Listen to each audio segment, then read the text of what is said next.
Na pesi mbote partout zali ozolandanga nzamba pambola yo. C'est l'heure oyo to landaka émission na biso oyo ebengami na kombo ya les chants du coq. Partout zali na Europe, na Asie, na Afrique, na Amérique, bana Angola, bana Luanda, bana Namibie, Lubangu, bana ya Brésil. Deus vos abençoe muito. Estou do coração com vocês. Nzamba pambola yo partout landinga. Et eza émission na yo lingaka, émission oyo eza ko édifier yo, émission oyo eza ko ibisa yo makambu oyo ebele to ebité par l'aide du Saint-Esprit, toze bana ko partager tout ce que le Seigneur nous donne pour donner à ses enfants. Merci, c'est votre serviteur, le pasteur Jonas Mboma, wapi na ili souci fa de plus, yako yebisa biso et lelo thème oza très important. Toko kota mozindo na biso kasi yambo to kota na enseignement na biso lelo, nous voulons prier ensemble siko zozo landanga na bondeli parce que la Bible déclare na nyoso tout okiko sala, il faut la prière eza na centre parce que prière eza fongola, prière eza makasi peza récite ya nyoso to kosala. Yango tika na sambela pona yo ponanga parce que nzambe akamba biso car la Bible déclare c'est poussé par le Saint-Esprit que les hommes ont parlé de la part du Seigneur. Sans le Saint-Esprit, moto qui interprète azate. Mais pour interpréter ce qui dit la parole de Dieu, ce qui dit la Bible, il faut tous la pousser par le Saint-Esprit. Yango na sambeli pour nato banda émission abiso. Saint-Esprit na tomboli glorifier Jésus, na pamboli présence no Saint-Esprit, na pamboli présence na yo kati na biso et bandeli pe suka ya mama o na sa grâce. Na béni ndeko nyonso azolandanga isika zali partout aza Seigneur. O aza na problème pese solution. O aza na maladie kolo guérir. O makambo komi pasi yawe yo pesa kimia katina. Nzamba bana bitike pesa solution na o voyage eza ko kangama libota eza ko kangama libala eza compliqué mosala eza ko beba. Batela moko na moko banda na biso pe succès na biso na kombo na Yesu Masia. Amen. Merci beaucoup. Sans oublier, na repesa mote na réalisateur na biso na sima caméra papa na biso Joël Ngandu, Zamba Pambolaye na musala malamu azo sala biso pe na ndeko na ngai Bob oza na réalisation Zamba Pambolayo bisiko zali. Sans oublier, tikana peso mbote maman na nga Meje, maman na nga Louise Mahamba isikoza, papa na ngai Seba le docteur na France, pe papa na nga José Timbalanga partout zalinza mapambola yo bana nga Lubangu Namibie Luanda pasteur na ngai Samuel Boboto nzamba pambolo sikoza na bosanité ritingoi na bosanité mon père spirituel pasteur Patience Kibala et sikoza en voyage mon Dieu te bénisse ton Dieu te bénisse que la puissance du Saint-Esprit et accompagnons na service nyoso sala malamu na ba séjour na malamu na mboka ya wambo ozali pereto na yo ezali pamboli bien aimé na pokwa lelo yom tozolandanga tozolobela thème moko eza très capital et très important. Quand Dieu donne la vision, donne aussi la provision. Quand Dieu donne la vision, donne aussi la provision. Eza makambo ezo frapper église, eza makambo ezo compliquer peuple de Dieu. Bien aimé tangu nzamba pesa ke moniselo apesa kape bomba melona yango. La vision c'est quoi? Vision eza nini? Le bela batu basé ko bengama. Dieu m'a appelé. Chacun de nous a sa vision, nzamba pesi a marcher nango. Quand Dieu donne la vision, donne aussi la provision. Et vision par définition, ezel loko yo nzamba monisi moto na faveur. Ekozala na pongi, ekozala na kotala, ekozala na kati ya makanisi to na ndoto. Nzamba pesi yango eta nzamba zo pesa mutu vision peut-être ya musique, peut-être ya guérison, peut-être ya kozala mosel na nzambe, peut-être ya kozala jouer. Vision zo dépendre na qualité to na façon mutu azeli yango. Mais Dieu donne aussi la provision pour la vision on est à la réaliser. Pour la vision on est à la réaliser et c'est qu'il faut provision dans la provision des soutien à vision. Vision sans provision, c'est que vision les a embêtés. Vision sans provision, c'est que la vision qu'on a réaliser. Alors l'élo église, l'élo pas serviteur de Dieu, nous avons pas si biso vision kasi provision zate. Provision des ban en Zambé, provision d'église. Oh, bien aimé, ceux qui n'ont pas sur vision, yé moko za la senango, yé moko za la provision nango. Lelo, makambu oyo, Yesu azoboya, makambu oyo église zoboya, makambu le Saint-Esprit azoboya. Nde yango makambu so tozo sala. Yango lelo, ngai na yo, toko yeba vraiment qu'est-ce que la vision, qu'est-ce que la provision. Zamba pambola yo, yom tozo landangai. Bible lobina mukanda ya Marc chapitre 11 verset 15 tina 17e verset. Natangi na kombo na Yesu. Il arrivait à Jérusalem et Jésus entra dans le temple. Il s'est mis à chasser ceux qui vendaient et qui achetaient dans les temples. Il y renversa les tables des changeurs et les sièges des vendeurs de pigeons. Verset 16. Et il ne laissait personne transporter aucun objet à travers les temples. 17. Et il enseignait et disait, n'est-il pas écrit, ma maison sera appelée une maison de prière pour toutes les nations, mais vous avez fait une caverne de voleurs. Zamba pambola yo, yom tozolandanga. Bible a déclaré boye. Après avoir Jésus kouta na Jérusalem. Après avoir pendant kouta na Capernaum, Yesu aye na Jérusalem. Ko komane na Jérusalem a koti na temple. Tanga koti na temple akiko kouta na kati na temple batu bazo teka, batu bazo somba. Et Bible a déclaré Yesu a panzi batu. Ezo souligné na tel point que personne a koki kozata objet mon côté. Motota mon côté a koki kobimane loko. Parce qu'à kuta ki bat bazo ça l'échange de monnaie, à kuta bazo ça l'échange des objets, à kuta ki même des vendeurs de pigeons na kati ya temple. Et Jésus a déclaré, est-ce que boyebite ke ndako nanga ezandako oyo e bengami na kimia. Est-ce que boyebite ndako nanga et bengami ndako a prier.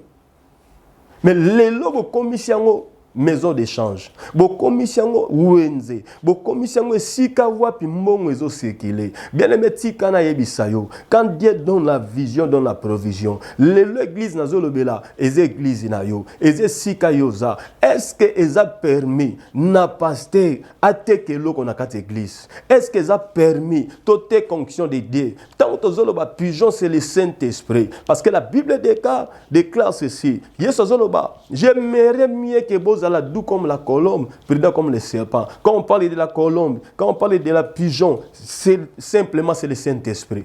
Mais les lots qu'on trouve dans l'église, ma foute comme au tekama. Les lots qu'on trouve dans l'église, bah Jésus tekama. Les lots se trouvent dans l'église, ma kambo belé zo tekama. Même maï oyo, ezo tekama. Ceux qui nous ont tapé sur vision, nous ont tapé sur provision. Raison pour laquelle oyo nzamba zoloba ndaku nanga eza appelé seulement pour la prière. Église eza kaka uniquement pour la prière. Et si ka prière ezalaka na solution.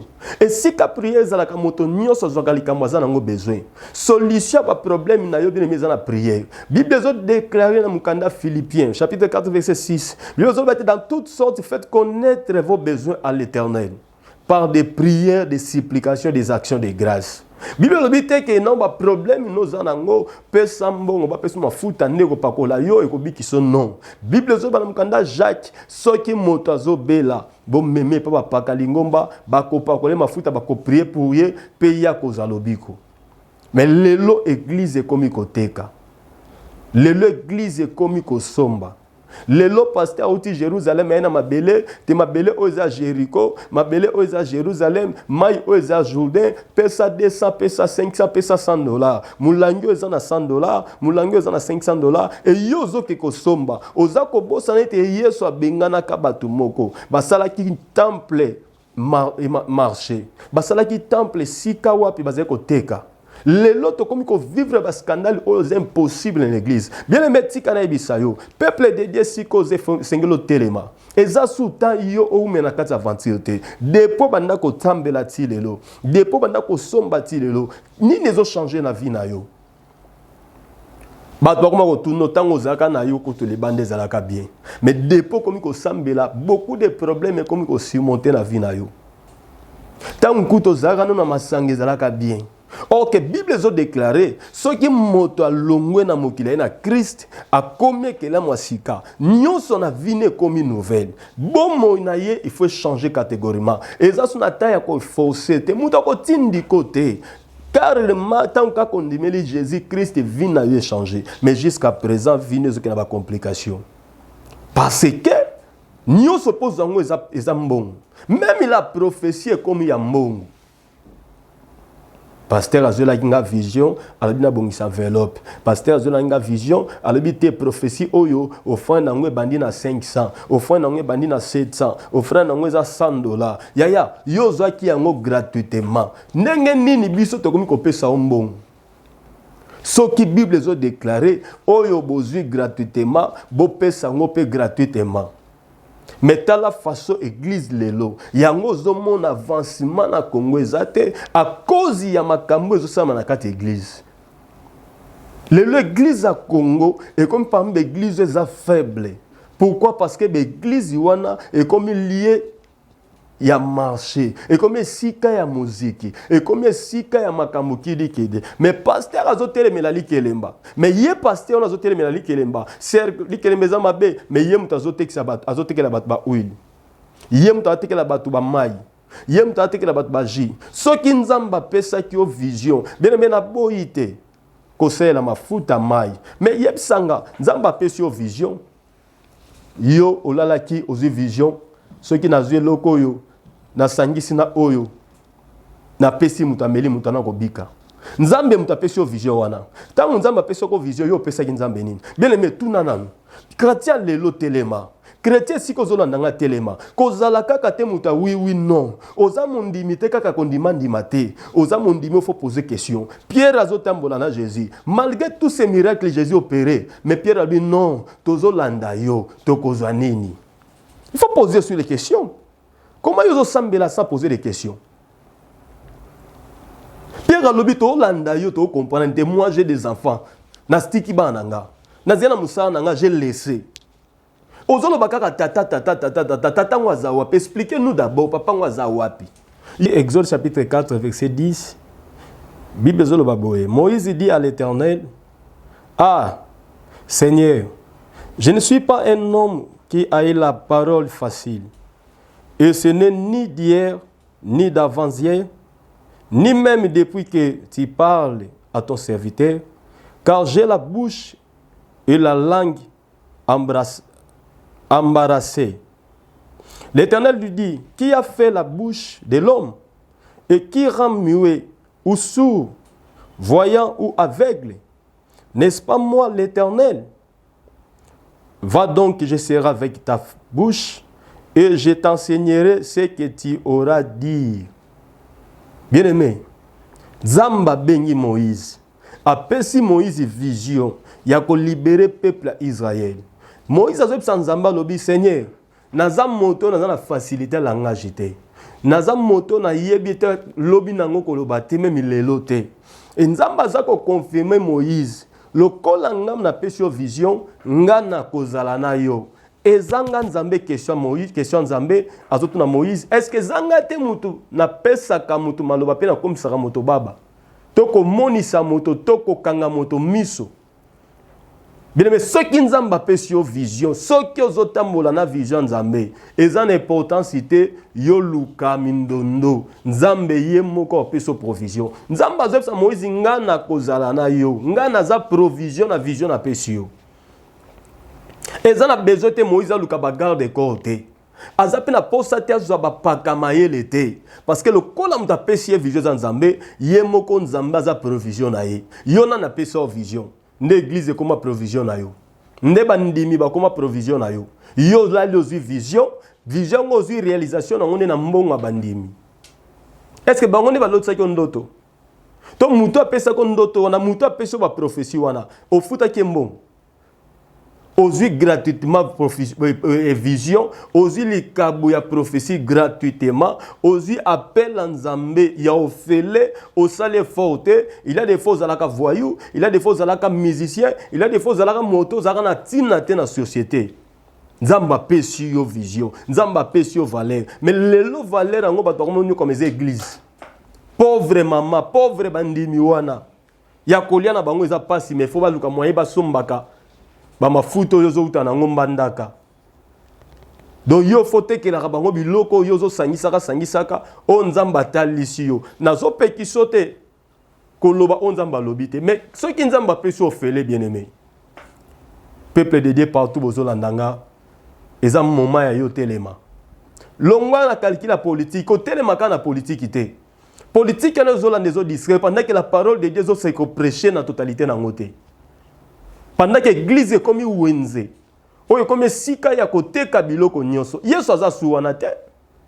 Tango Yesu akoti na Jérusalem akoti na temple biyo bika panzaki nyonso. Ezana bato ebele l'église ebele nzambe sa panza yango. Ezana ba serviteur ebele nzambe sa bengana bango. Et sika oyo zali bazoteka mafuta, bazoteka mai, bazoteka mabele. Bazoteka onction prophétie. Eze siko nzambe sa panza. Oko demere wana tisuka nango Yesu abina yebi yote. Parce que muto azotambuiso déjà nzamba yebi ete. Combien plus fort raison nzamba yeba yo. Ok na kata famille soki famille tata yebani seke bana pe bazana valeur. Tata ko kufane lelo mama kufi me bandeko na ya tata to ya mama ba considérer te o bana ndeko na biso. Mais ceux qui nzambe sa boka pasteur wana. Bongo yo za considérer ndenge ni. Ozo ba réponse ndenge ni na makambo za nango besoin. Église eza sika ya prière. Église eza sika ba réponse. Église eza sika mutazo ke kozo esengo. Eza sika mutazo kimela na ba problème za nango. Mais muta kimi na kati église akekuta na suna wenze na kati église. Frère Patrice Ayemba toluki mokili. Toluki église na mokili. Ce que le bagunde na bosani toluki église na kati église ba chrétien na kati église to trouver bango te to ke trouver bango na mokili. Lelo tozo vivre ba moment oyo monde a bougé makambo komi compliqué. Les pasteurs ba komi ko compliqué christianisme. Ba pelo tozwa soko zongo gratuitement. Pourquoi ko pesa ngo gratuitement? Ko pesa ngo na ba condition mbongo. Bible lobina mukanda Matthieu chapitre 10 verset 6 à 11e verset, Bible lobibo totangi, Matthieu 10 verset 6 à 11. Allez plutôt vers les brebis perdues de la maison d'Israël. Allez prêcher et dites le royaume des cieux est proche. Guérissez les malades, ressuscitez les morts, purifiez les lèpres, chassez les démons. Vous avez reçu gratuitement, donne gratuitement. Zamba pambola yo. Soko kititina 11, kuna comprendre que ne prenez ni or, ni argent, ni monnaie dans vos ceintures. Verset 10, ni sac pour les voyages, ni des tuniques, ni souliers, ni bâtons, car l'ouvrier mérite sa nourriture. Zamba pambola yo. Bible zoloba Jésus zoko tinda biso to kende bisika nyonso. To prêcher la bonne nouvelle. Na ba brebis o baza perdi. Na kati na ndaku na Nzambe. Na kati na se na moyoyo, na mokili bien aimé. To lo bana bango que le royaume des cieux est proche. To te que la bango mafuta te.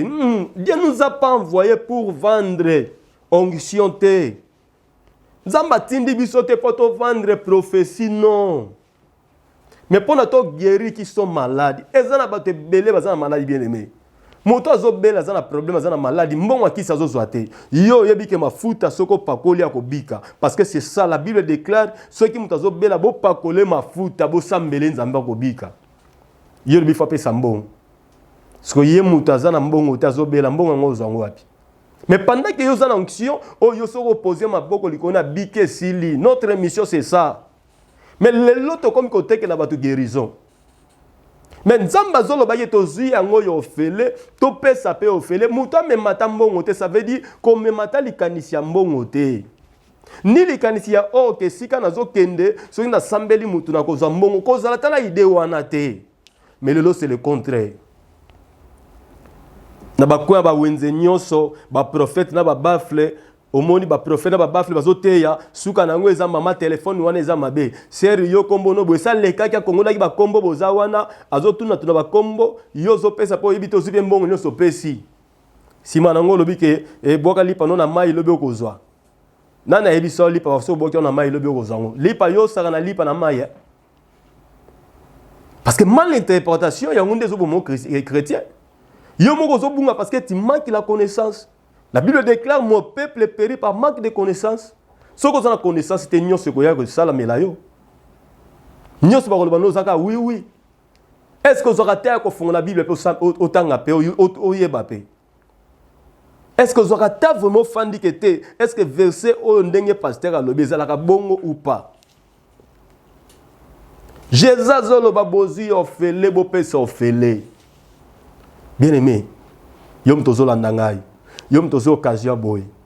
Et ça moment moko très important na bomo na yo. Et ça moment moko très important na vie na yo. Oyeba makambu oyo otikala koyeba te pendant ta mulai. Église comme na moment oyo selingaya. Et comme moment où église il faut la vérité. Église il faut étambola la vérité. Ce que sika yoza, batekela koma futa, batekela ko ji, batekela ko pétrole, batekela ko na yebite nini bien aimé faut sauter. Ce qui nzambe muta pese vision wana a fouté le côté fa pese on peut gratuitement.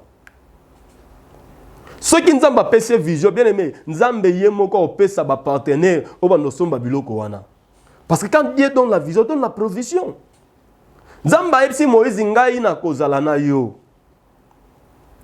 Jérémie chapitre 1 verset 19. Biozolo bani.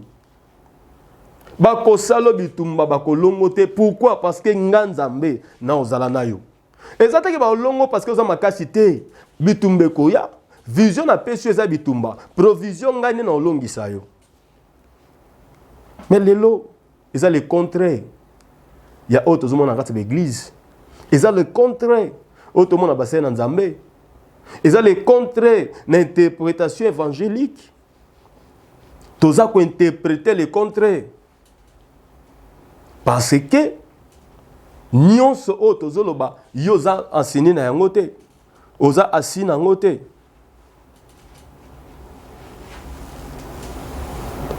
Pourquoi?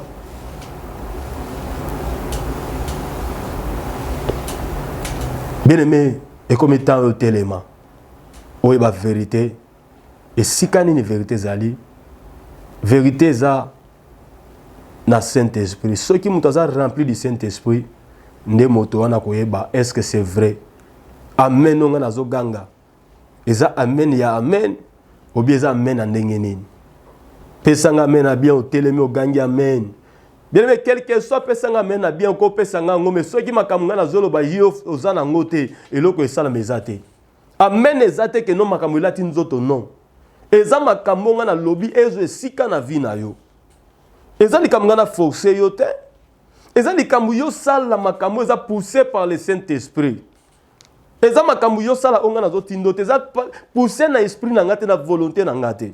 Il faut la pousser par le Saint-Esprit. Moutou a la pousser par le Saint-Esprit à ça la cause de volonté en Zambé. Aki kopambwama ezaka pona mbongo. Mais l'église morote cause à la pauvre. Bazu ba mbongo ebele bien aimé yo pesi bango ba mbongo ebele. Tala l'église to sambela condition zali. Tala modèle l'église to sambela condition za. Olembisi. Jérémie chapitre 1 verset 19. Ils te feront la guerre, mais ils ne te vaincront pas. Car je suis avec toi pour te délivrer, dit l'Éternel. Nzambe so appelle sur vision, bien aimé, Nzambe mo appelle sur provision. Ezane loko moko te muta kosote, Nzamba ki ko pesa mutu, muta na kotambola nango yemoko non. Ceux qui nzamba bengi yo yemoko otambwisa yo. Ceux nzamba peso libala yemoko obalisa yo. Ceux nzamba peso musala yemoko oprotejo na musala wana. Et loko nyonso nzamba pesa kamutu yemoko nzamba zoka swena yango. Mafuta ba pesi biso yango to salela yango mais tokoki ko somba yango te. To sombi yango na wenze le pasteur va prier pour ça et onction pronto akabo esili. Mais non kaka ndenge asombi ayati na cher akomi ko kata ba milangi pesa 5000 pesa 10000 o eza $20 bien aimé tu payes ça. Yebaka nyonso ko sala pona ngo eza na eloko te. Oh, yebisanga papa, parce que tout le monde a fait miracle dans ma foute. C'est bien. Yozo mon a miracle, mais ce que tu es en train de faire, ce n'est pas ça que la Bible nous recommande. Christ a bengani batuna temple. Wenzo Christ a zolo bezaki wenzete le kola zan de salme na kata temple te. Ezaka ba vender le quoi ba pasteur le bazoteka. Les pigeons on a c'est le Saint-Esprit. Bazoteka bilo on a kata église. Et Christ a ya bengani bango. Et ça va pasteur et belé si bazade a chassé. Et ça va chrétien belé bazade a chassé. Église et belé mon a plein mais na kati bat bazate. Mais yozo mon a battu belé. Église et belé mon a mouké mais bazate. Parce que na kati on est comment déjà wenze. Et comment déjà sendoué. Et si quand même ça l'échange de monnaie. Et si et comment déjà maison d'échange. Basi bazo sala d'échange na mi bal na ba frère. Et comment dire si quand on va pasteur parce que se divorcer facilement, pasteur se divorcer n'est pas bali. OK, Bible a déclaré ceux qui pasteur qui ko divorcer, il faut attendre tisser wana ko bala. Mais lelo kaka bakaboni lelo après un mois babala ni na ser mususu. Donc pas na yé qui fiançailles ils auront na ta 6 mois té. Il faut comprendre que c'est kazala qui deba kala. Et si quand ndengo ne faut bima. Et si quand on a un bien aimé, téléma, et comme un moment yo téléma, comme un moment vivre bola Nzambe, na liberté nyonso, et comme un moment yo mona grâce Nzambe, et comme un moment yo mona miracle Nzambe. Et ça soutan ya kolekisa te bien aimé. Tatozo comme ezata moko très difficile. O yo ko ko le servir ki Nzambe, o sambela ki Nzambe mesuka na Nzamba bia yebiote. Au selin Nzambe na ba qualité nyonso. Au vivre na ba difficulté ba retraite qui dit bien aimé. Makambu ndenge na ndenge yozo kota ozozanga prière te. Montagne nyonso zala mais vie nyozo tikala ka ndenge moko. C'est à cause ya nini? Pourquoi ka fonga pasteur na zanami tuka yote? Pourquoi ka nga pasteur fona zana banda ku yote? Pourquoi ka nga pasteur fo ba na nga batanga na ba condition bien yote? Mais ceux qui nzambo nga na zote ya yo nzambo nga na pesio. On donne ce qu'on a. Comment on a des personnes nzambe wana mais ozo la bénité. Mais kaka ngam na zana nzambe na zo pambwama. Na zo personnes nzambo nga na zana ye na yebiso azan nzamba lipamboli. Na bia azan nzambo atombolaka, azan nzambo abalisaka, azan nzambo apesaka misala. Mais yo makambo wana zo vivre ngote. Mais ngai na zo tombwa nzambe nini nga na zo pesa yo. Nzambe nini nga na zo salela. Bien-aimé fongola misu. Yesu parle baki mokolo moko, même la nature vous enseigne pas. Atako kota la batunde bazo vivre za côté ya binote. Atako biloko bozo mona, même nzete fete ya yo. Est-ce que yezo te ya yote? Mais esengweza nini ka ko sambela? Esengweza ka nini ko kende église? To esengweza pe nazo sambela pe nazo mona changement na vie nanga. Esengweza nazo sambela pe nazo mona élévation na vie nanga. Esengweza mona ke nazo sambela nazo pesa bo frandi nga pe nazo pambwama. Mais comment yozo pesa ka mezo pambwama kate? Faut la malamu. Est-ce que nzambe o sambela yebio? Est-ce que nzambe wana zane sika wana? Est-ce que appel wana eza ya nzambe? Lelo tolobela ki likambo etali. Église lelo koma wenze. Provision eza souto nzamba pesaka. Provision commune ba chrétien. Mais vision mta pesa eza nzambe. Mais ba chrétien de ba comme ba provision ya vision wana. OK, ce n'est pas ça. Bible a déclaré quand Dieu donne la vision, donne aussi la provision. Bon ba provision nzamba pesa kezala. C'est que wana eza nzambe mta pesite. O nzamba pesi ya ofele, alobito pesa ngope ofele. Mais comment nzamba pesi nga vision ofele, na sale forte, nazo tekelo pa mbongo na ke vexé panani. Nazo tekelo mafuta mai, nazo tekelo ji pétrole, mbongo na ke ko vexé panani, nzamba pesi. Bien mais comprendre nga bien. Nzamba pesi nga vision ofele. Nzambe ndela kisinga ke simba oyo zongisa oyo, sala boy muto na ko bika, pesa bato na ji obamela nzambe nda pesi nga ngo. Mais nzambe mo fa pesa provision. nzambe akopesa batu oyo bakopesa mbongo tokosombaka ba petrole wana tokosombaka ba mai wana tokosombaka ba mafuta wana nzambe akosimba mitema batu pasteur okofanda na ndaku nzambe ye moko asimbi motema moto atikeli mbongo po nzambe ye apesa ki vision il faut pesa provision ya vision wana nzambe apesa ki message apesa ki ndoto il faut pesa interprétation ya prophétie wana non yo pesa mbongo pona pesa message nzambe apesa kinga nzambe apesa ko message yo pesa ki combien tango siero wana ko pesa mbongo yo pesa nzambe combien mama wana pauvre wana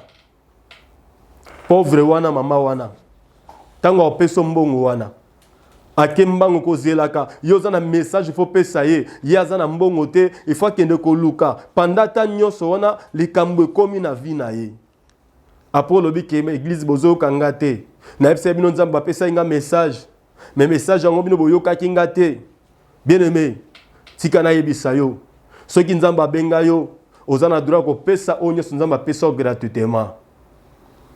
Église comme na tenza la sauver.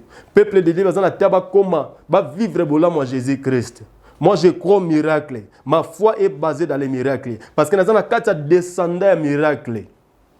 Zamba dina bala tambulukoki. Zamba patience ki bala Jérémie tsola nzuzi.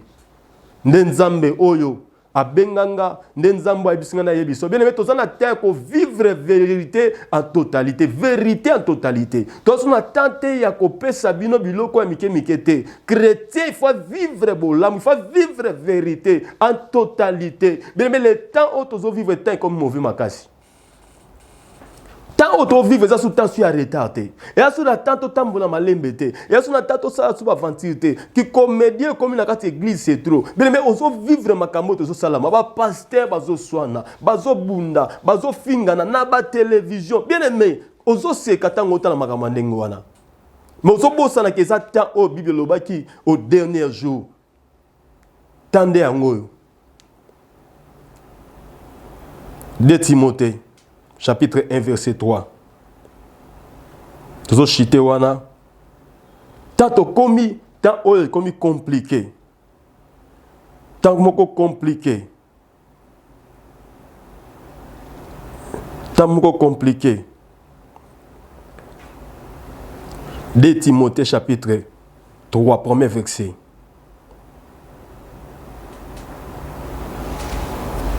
Sache que dans les derniers jours, il y aura des temps difficiles, car les hommes seront égoïstes, amis de l'argent, fanfarons, honteux, blasphémateurs, rebelles, à leurs parents, ingrats, irréligieux.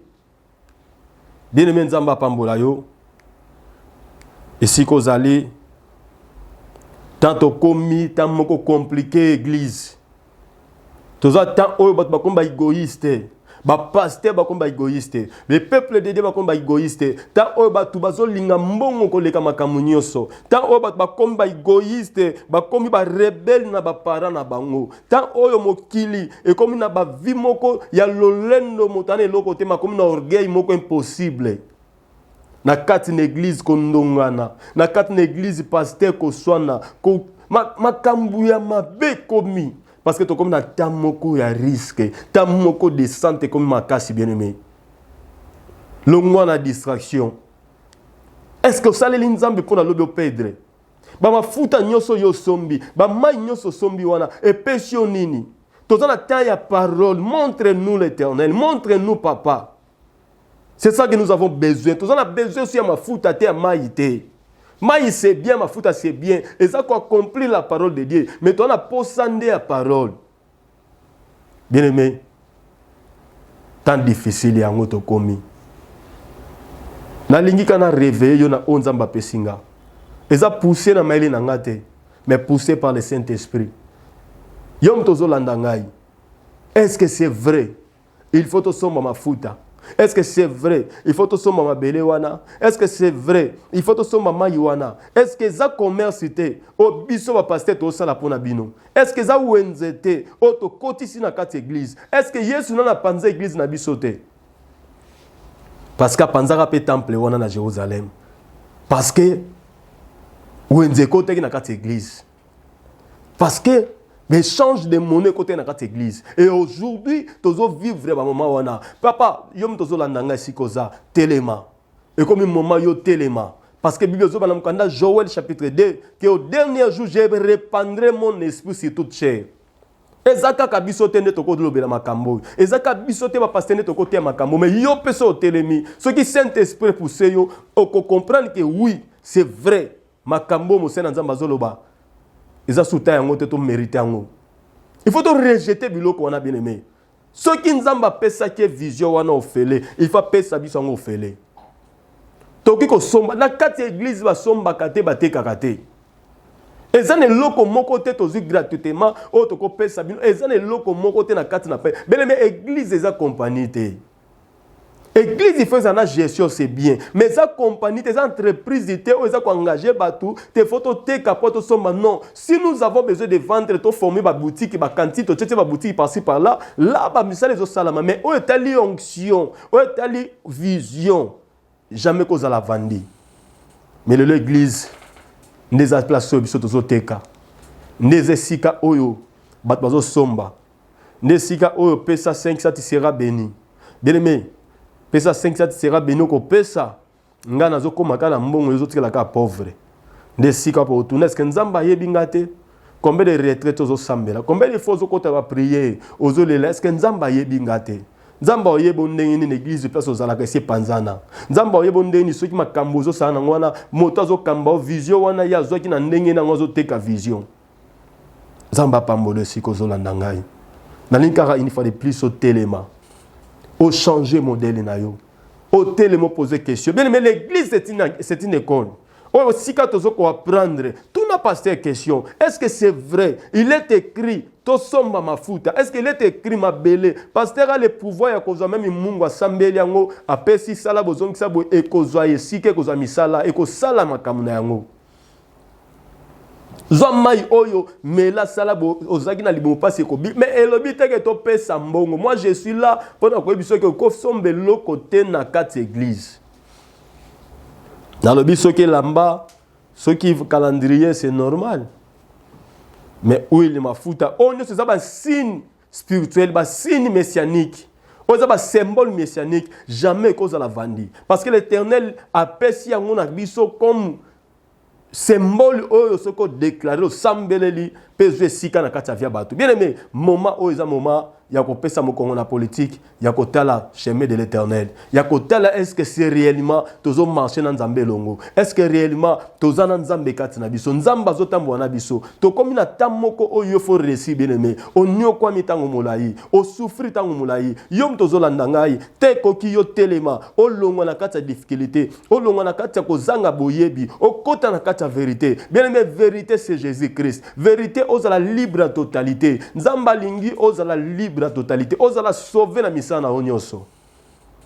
nzamba lingi o souffrir te parce que ça a besoin de vivre bien atako na mokili po souffrir te asala ki yo po o vivre erré o bala o bota o voyager o sala nyoso s'abonner na chaîne na yo s'abonner partager benga bandeko expliquer bandeko émission na yo linga mingi les chants du coq otozo lobela mozindo ya profondeur ya ainsi dit l'Éternel lo lenge nini sengeto tambola lo lenge nini sengeto kambama est-ce que nzamba zolo bana biso boy est-ce que bon nzamba yebisi Moïse bien aimé pour terminer là nzamba yebisi Moïse na kozala na yo ngai nzambe ngai nde na kotamba lo baliko na yo na kopesa Aaron comme provision ya vision na pesi yo mais pourquoi bango nzamba pesa bango ba provision te pourquoi provision na bango eza ba mbongo na yo te tant koki oyo sengelo telema tant koki oyo sengeli yo se décider que non trop c'est trop na kosami mingi na kombo Yesu Masia et comme il peut tangana ba vérité est-ce que c'est vrai il faut avoir des questions bien aimées pour nous reposer. Ceux qui ont douti, to comprendre nga malamu te, au bengi numéros affichés wana, na WhatsApp au bengi to kosolola, ceux qui questions ça na ko répondre yo, ceux qui sengi to kutana tozana masina sans fil, na quartier 1 na ré tribunal, tozana lemba super lemba église zawana, na avenue Paka numéro 147 tozawana, na Paka des avenues des adresses na biso wana, numéro za na se wana, soko bengi tokoyamba yo, tokosolola, na ebele, okoyeba vérité makambo nyonso. Bien aimé, eza pas si yo comprendre, mais c'est très facile si vous avez le Saint-Esprit à conduire yo. Koyo kangate, mais le Saint-Esprit a enseigné yo. Le Saint-Esprit a révélé yo. Pono bimana kati ya libulu wanozali. O bimana kati ya libulu wanozali. Bien aimé, tikana yebisa yo. Nzambe azana pouvoir ya kopambola yo na ba degré nyonso. Muta kosote ke mafuta ne mainde pesa bozong sa bonde tu seras béni. Non. Si tu crois Seigneur Jésus comme Seigneur et Sauveur, tu seras sauvé, tu seras béni, tu seras heureuse na vino mobimba. Partout kotambola, partout kozala, nzambe akozanga ko pambola yote. Merci yom to landinga vraiment. To komi na suka ya enseignement na biso apokwa lelo. Yom to landinga partout zali, partager enseignement oyo, partager message oyo, s'abonner, partager yango, nzambe alola au pambola yo. Bible a déclaré aller partout dans le monde entier, prêcher la bonne nouvelle. Toza wana na YouTube pour notre kende partout, to kota partout na mboka otoko komate, mais na canal ya réseaux sociaux, na canal ya ba internet, nde sika wapi, biso toko koma na mboka yoza, yo poko partager ngo au-delà mboko zali, nzamba ko pambola yo, parce que c'est ça qui dit les Écritures, aller partout dans le monde entier, prêcher la bonne nouvelle.